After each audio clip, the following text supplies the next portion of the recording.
बिस्मिल्लाहिर्रहमानिर्रहीम। अस्सलाम वालेकुम। उम्मीद करती हूँ आप सब खैरियत से होंगे। मैं स्मीना गुल अपने किचन में आपको खुश आमदीद कहती हूँ। आज मैं आपके साथ चपली कबाब की बहुत ही ज़बरदस्त रेसिपी शेयर करूँगी, जिसको बनाना नहायत ही आसान है और ये चपली कबाब बहुत ही मज़ेदार बनकर तैयार होते हैं। वीडियो को एंड तक वॉच कीजिएगा। अगर आप मेरे चैनल पर नए हैं तो प्लीज़ मेरे चैनल को भी सब्सक्राइब कर लीजिएगा, और अगर आपने किया है तो बहुत बहुत आपका शुक्रिया। आइए चलते हैं इस ज़बरदस्त सी रेसिपी को बनाने की तरफ। यहाँ पर 500 ग्राम मैंने बीफ का कीमा लिया है, जिसको मशीन से मैंने 2 दफ़ा निकलवा लिया था। 350 ग्राम कीमा है और उसमें 150 ग्राम मैंने जो है ना चर्बी शामिल करवाई है, क्योंकि चपली कबाब जब हम बनाते हैं उसमें चर्बी शामिल करेंगे तो वो बहुत ही ज़बरदस्त और बहुत ही टेस्टी बनते हैं। 500 ग्राम कीमा है और इसको 2 दफ़ा मशीन से निकलवाना है। जितना बारीक कीमा उतनी ज़बरदस्त चपली कबाब बनते हैं। कीमे में से पानी अच्छी तरह से निचोड़ लिया, इसमें पानी बिल्कुल भी नहीं होना चाहिए। अब एक अदद मैंने प्याज लिया है, जिसको बारीक चॉप करके इसका भी पानी मैंने अच्छे से निचोड़ के साफ़ कर लिया है। किसी भी चीज़ में पानी नहीं होना चाहिए, नहीं तो कबाब अच्छे नहीं बनते। एक प्याज को चॉप करके अच्छी तरह उसका पानी निकाल लिया है। यहाँ पर 4 से 5 अदद मैंने हरी मिर्चें ली हैं, जिनको बारीक कटिंग कर लिया है, ये शामिल कर दी हैं। और अब इसमें शामिल करेंगे 2 अदद मैंने टमाटर लिए हैं, जिसके बीज निकाल के इनको बारीक बारीक चॉप कर ली है, ये शामिल कर देंगे। अब इसमें जाएगा तकरीबन 1 चम्मच लाल मिर्च का शामिल करेंगे, और 1 चम्मच इसमें नमक का जाएगा, और 1 चम्मच चिली फ्लेक्स, इसको धड़ा मिर्च भी कहते हैं, ये शामिल करेंगे।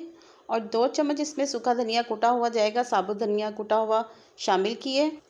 और अब इसमें हम शामिल करेंगे चने का आटा। आप चने का आटा भी शामिल कर सकते हैं और मकई का आटा भी शामिल कर सकते हैं, और इसमें आप प्लेन आटा भी जो है ना वो शामिल कर सकते हैं, ये आपकी अपनी चॉइस है। 3 चम्मच मैंने लिए हैं चने का आटा, ये शामिल कर देंगे। अब इसमें शामिल करेंगे हरा धनिया बारीक कटा हुआ, ये शामिल करेंगे, और 1 अदद अंडा शामिल कर देंगे। अंडा शामिल करने के बाद इन सब चीज़ों को अच्छे तरीके से हम मिक्स कर लेंगे। इसकी मिक्सिंग बहुत अच्छे तरीके से आपने दबा दबा के करनी है। जितने अच्छे तरीके से इसको मिक्स करेंगे चपली कबाब उतने ही ज़बरदस्त बनेंगे। अच्छे तरीके से हम सब चीज़ों को मिक्स कर लेंगे। किसी भी चीज़ में पानी नहीं होना चाहिए, नहीं तो चपली कबाब टूटते हैं। हर चीज़ अच्छे तरीके से ड्राई होनी चाहिए। इन सब चीज़ों को मिक्स करने के बाद 10 से 15 मिनट इसको हम फ्रिज में रखेंगे। अब हाथों पे थोड़ा सा कुकिंग ऑयल लगा लेंगे, या आप पानी लगा सकते हैं, ठंडा पानी हाथों पे लगा के इस तरह से एक छोटा सा बॉल बनाएंगे हम, और इसकी अच्छी तरह से एयर निकाल देंगे। इसको हाथों के साथ अच्छी तरह मसलते हुए इसकी एयर निकाल देंगे, और इस तरह इसको हथेली पे रखते हुए चपली कबाब की इसको शेप दे देंगे। ये देखें, इस तरह से सारे कबाब हम बनाकर रेडी कर लेंगे। सारे कबाब हमने इस तरह बना के रेडी कर लिए हैं। अब मैंने एक टमाटर लिए है, उसको इस तरह से कटिंग कर लिए। अगर आप पसंद करते हैं तो इस पर टमाटर लगा लीजिएगा, और इस तरह से टमाटर ऊपर रख के हाथों की मदद से अच्छी तरह से प्रेस कर देंगे इसको। 4 पे मैंने टमाटर लगाए हैं, 2 मैंने वैसे ही रखे हैं, आपको जैसे पसंद है वैसे बना लें।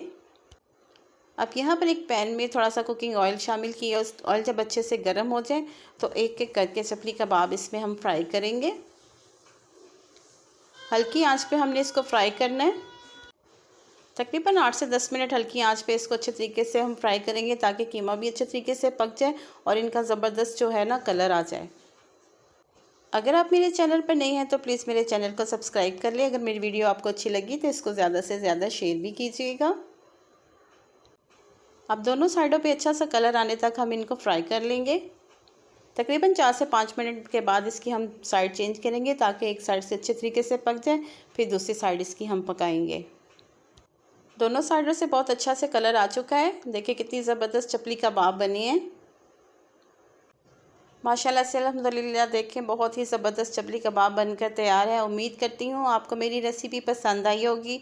अगर मेरी रेसिपी आपको पसंद आई, इसको लाइक शेयर और सब्सक्राइब ज़रूर कीजिएगा, और साथ लगे बेल आइकन के बटन को ज़रूर प्रेस कीजिएगा, ताकि मेरी हर आने वाली वीडियो का नोटिफिकेशन सबसे पहले आप तक पहुँच सके।